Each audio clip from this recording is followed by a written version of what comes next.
No tak pôvodne to bol projekt o knižných budkách, ktorý sme teraz posunuli trošku do takého vyššieho levelu susedského, že by sme veľmi radi otvorili tú tému susedstva, ktorá sa nám zdáva byť ako keby taká nepovšimnutá. Možno, že vzniká väčšia anonymita medzi susedmi, než bola v minulosti.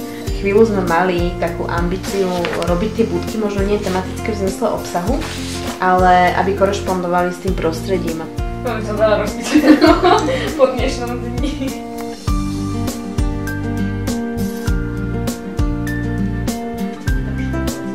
Veľmi rada sa vlastne pozerám na to, keď vidím, že ak tie budky vznikajú, ak celý projekt sa hýba, akým smerom, až teda nabral ešte trošičku iný rozmer teraz a že sa vyvíja ďalej. A baví ma pozorovať to, že sa to v podstate deje ako keby tak samo svojvoľne. Takto by sa dalo uvažovať nad každým jedným miestom, že nájsť tam niečo, čo ho robí špecificky. Už je takýto spisovateľ a už len venovať mu tú budku, možno zopakovať slávnu ilustráciu, tak spraví to miesto zrazu jedinečným.